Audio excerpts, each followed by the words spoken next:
Hello guys, welcome to my channel. మనం రెండు రకాల కాకరకాయ రెసిపీలు ఎలా చేసుకోవాలో చూద్దాం. ఒకటైతే కాకరకాయ ఉల్లి కారం. ఇది అన్నంలో చాలా టేస్టీగా ఉంటుంది, కలుపుకోవడానికి కూడా ఇష్టంగా తింటారు చాలామంది. ఇష్టం లేని వాళ్ళు కూడా, నాకు అది చాలా ఇష్టం ఇలా చేసుకుంటే.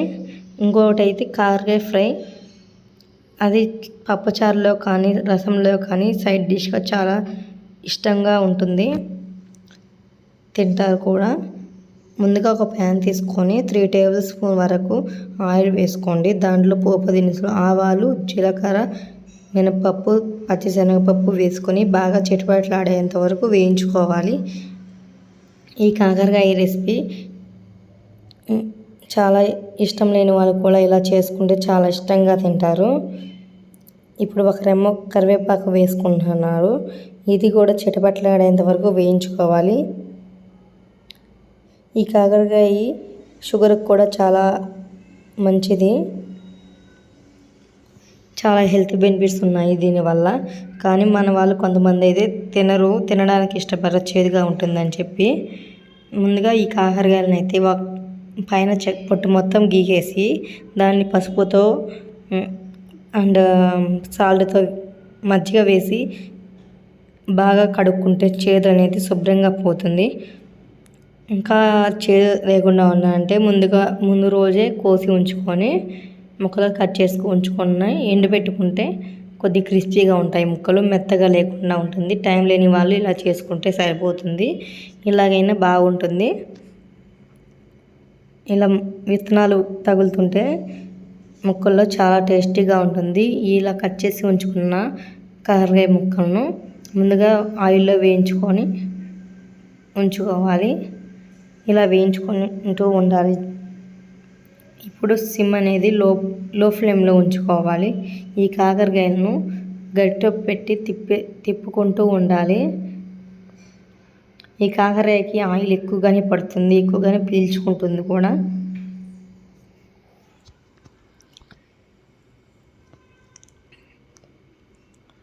ఒకసారి మళ్ళీ గరిటె పెట్టి తిప్పుకుంటూ ఉండండి.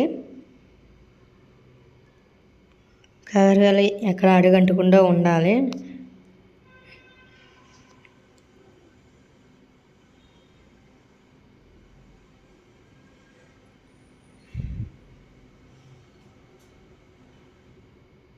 ఇప్పుడు ఒకసారి మూత పెట్టి మళ్ళీ వేయించుకోవాలి. అప్పుడు బాగా ఫ్రై అవుతాయి ముక్కలు. మూత తీస్తే వెంటనే ఫ్రై అవ్వవు, అందుకే మూత పెట్టుకొని ఉంచుకోండి.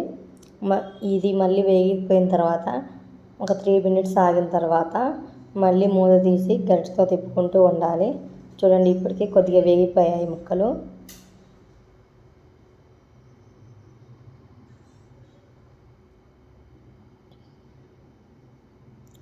కాకరకాయ ఇలా చేసుకుంటే ఎంతమందికి ఇష్టమో కామెంట్ అయితే చేసేయండి.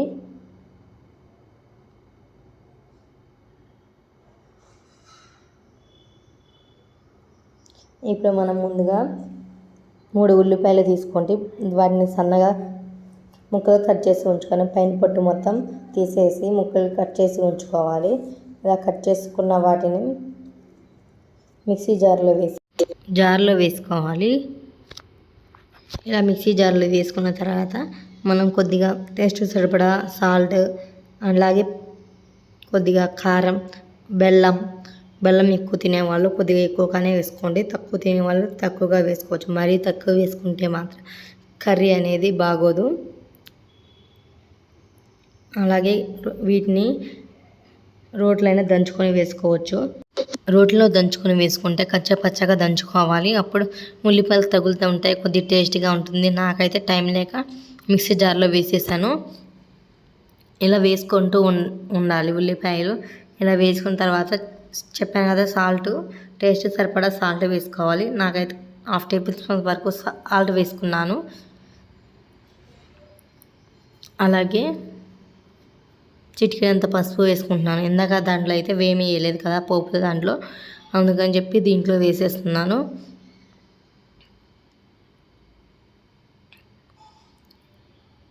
కొద్దిగా బెల్లం వేసుకుంటున్నాను. ఇది మా ఇంట్లో ఉన్నది వేసుకుంటున్నాను, మీరు ఏ బెల్లమైనా వేసుకోవచ్చు.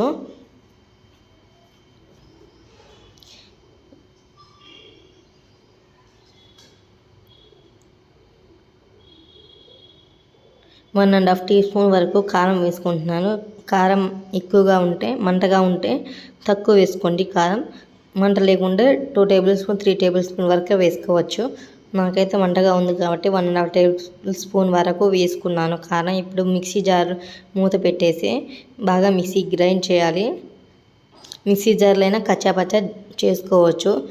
నేనైతే మెత్తగా పేస్ట్ పట్టేశాను. నాకైతే ఉప్పు కారం సరిపోలేదని చెప్పి మళ్ళీ కొద్దిగా వేసుకొని స్పూన్ పెట్టి తిప్పుకున్నాను. ఇలా తిప్పుకున్న తర్వాత ఒకసారి మళ్ళీ ముక్కలు చూసుకోవాలి మనం ఎలా వేగిపోయాయో అని చెప్పి. కొద్దిగా బాగానే వేగిపోయాయి ఈ ముక్కలు. ఇలా వేగిపోయిన తర్వాత మళ్ళీ ఒకసారి గరిటె పెట్టి తిప్పుకోండి. కొద్దిగా పచ్చిగా ఉన్న దగ్గర కూడా వేగిపోతాయి. ఇప్పుడు మనం ముందుగా మిక్సీ పట్టి ఉంచుకున్న ఉల్లిపాయ పేస్ట్ని ముక్కలుగా వేసుకొని బాగా గట్టిపెట్టి తిప్పుకుంటూ ఉండాలి. అప్పుడు ముక్కలకి పేస్ట్ అనేది బాగా పడుతుంది, చేదు కూడా తగలకుండా ఉంటుంది, అన్నంలో కూడా బాగా కలిసిపోతుంది. ఇది 2-3 రోజుల పైన నిల్వ ఉంటుంది. ఎందుకంటే మనం ఉల్లిపాయలు వేయించుకుంటున్నాం కదా, పేస్ట్ వేయించుకుంటున్నాం కదా ఎక్కువసేపు, అందుకని చెప్పి. లేదంటే ఉల్లిపాయలు వెళ్ళిపోతే ఎక్కువ రోజులు నిల్వ ఉంటుంది కాకరకాయ అనేది.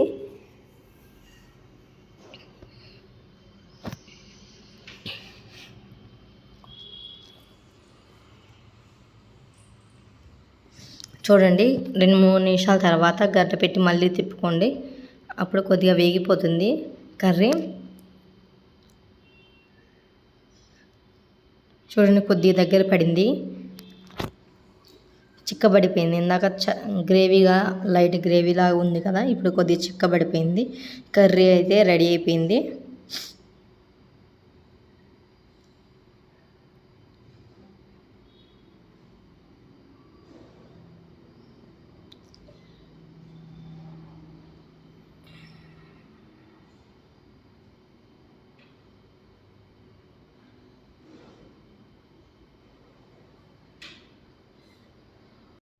ఒక రకం కాకరకాయ అయితే రెడీ అయిపోయింది. ఇప్పుడు ఇంకొకటి చూద్దాము. మనం ఒక ప్యాన్ తీసుకొని డీప్ ఫ్రైకి సరిపడా ఆయిల్ వేసుకోండి. ఇప్పుడు కాకరకాయని 2 తీసుకున్నాను. ఆ కాకరకాయని మధ్యలో కోసి దాంట్లో ముక్కల్లో విత్తనాలు తీసేసి బాగా వేయించుకోవాలి ఆయిల్లో వేసి. చూడండి, అప్పుడే కొద్దిగా వేగిపోయింది.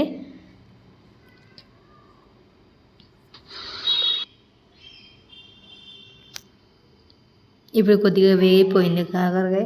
చుట్టూ వేయించుకోవాలి. స్పూన్ పెట్టి అప్పుడప్పుడు తిప్పుకుంటూ ఉండాలి. అలా తిప్పుకుంటే చుట్టూ వేగిపోతుంది. మధ్యలో కాస్త పచ్చిగా ఉన్నట్టు అనిపించి నేనైతే స్పూన్ పెట్టి అలా ఫ్రెష్ చేసినట్టు పెట్టేశాను. అప్పుడు లోపల కూడా వేగిపోయింది, పచ్చిగా లేకుండా ఉంటుంది. అలాగే టేస్ట్ కూడా బాగుంటుంది, చేతి తగలకుండా ఉంటుంది. ఇవి అయితే ఫిష్ ఫ్రై లాగా అనిపిస్తుంది కదా, పప్పుచారులాగా అయితే చాలా టేస్టీగా ఉంటుంది. పచ్చి అయినా తినచ్చు, ఉట్టిగా మనం తినాలనుకుంటే తినేసేయచ్చు. ఇది 1 మంత్ పాటు నిల్వ ఉంటుంది. ఈ ఒక ప్లేట్లో తీసుకోండి 2. ఒక ప్లేట్లో తీసుకున్న తర్వాత మనం దీనిపైన ఉప్పు కారం చల్లుకొని తింటే చాలా టేస్టీగా ఉంటుంది.